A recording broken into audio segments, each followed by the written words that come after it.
사람은 누구나 자신만의 인생을 살아갑니다. 이때 모든 사람들은 자기 자신의 행복, 인간관계의 행복, 물질적 가치의 행복을 위하여 노력합니다. 그래서 외도가 발생한 후 인생이 파괴된다는 것은 이러한 자기 자신의 행복과 인간관계의 행복, 물질적 가치의 행복 세 가지가 전부 파괴되고 다른 사람들의 그 세 가지도 파괴한다는 것을 의미합니다. 외도를 한 당사자는 이미 중증심리장애인 관계중독이 발생했거나 이것이 더욱 악화되어 분노장애 또는 히스테리가 발생할 정도로 심각한 심리상태이고 이 자체가 이미 자신의 인생을 스스로 파괴한 후 자신과 인간관계에 있는 사람들의 인생까지 파괴하는 심리질병입니다. 즉, 자신의 인생을 파괴 후 외도 상대의 인생도 파괴하는 중이고 이에 대하여 자신에게 스트레스를 주는 모든 사람들의 인생도 파괴하는 중입니다. 또한 남편 또는 아내의 외도를 알게 된 배우자는 살아 숨쉬기조차 힘든 고통을 겪게 되는데 이 외상 트라우마의 고통이 바로 인생 전체가 파괴되면서 발생하는 고통입니다. 그런데 이 외상 트라우마의 고통은 자신의 모든 인생과 인생을 살아가는 건강한 마음이 파괴되면 더 이상 느껴지지 않습니다. 그래서 이들은 편안해지기 위해 자신의 인생을 더욱 파괴하고 자신의 인생을 파괴하는 것에 걸림돌이 되는 자녀들과 가족들의 인생까지 파괴합니다. 그러고 나면 이후부터는 자신감과 즐거움으로만 살면서 자신의 즐거움을 위해 거침없이 모든 주변 사람들을 파괴하게 됩니다.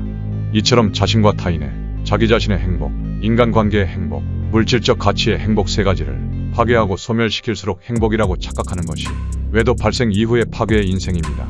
첫 번째, 자기 자신의 파괴입니다. 자신의 속마음에서 강력한 마이너스 성에너지가 생성되면서 이상성욕, 섹스 욕구, 쾌락지구가 발생하게 되고 수많은 다양한 욕구가 생기면서 이 욕구를 충족하기 위하여 살게 됩니다. 그럴수록 자신의 마음에서는 심리습관 문제가 발생하여 악화될수록 편안하고 즐거운 기분을 느끼게 됩니다. 그래서 결국 마음이 죽은 채 살게 됩니다. 또한 신체 역시 문제가 발생하면서 기능 문제, 신체 질병, 정신질병이 발생하게 됩니다.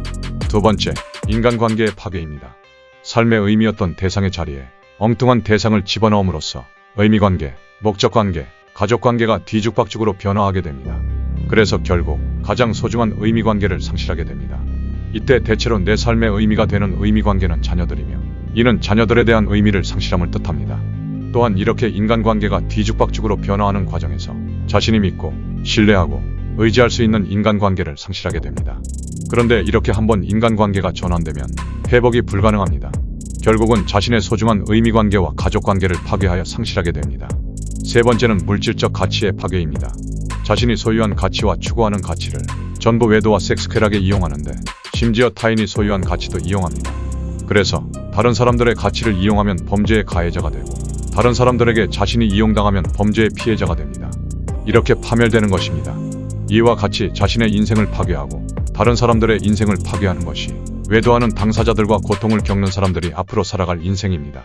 그러니 자신이 누구이든 즉시 자신만이라도 먼저 KIP 마음치료를 시작해야 합니다. 그래야만 파괴하는 것을 멈추고 파괴된 것을 회복하여 함께 행복하게 살아갈 수 있게 됩니다. 또한 이렇게 치료를 한 후에야 비로소 지속적으로 파괴 중인 배우자를 멈추고 회복할 수 있는 기회를 줄 수 있게 됩니다.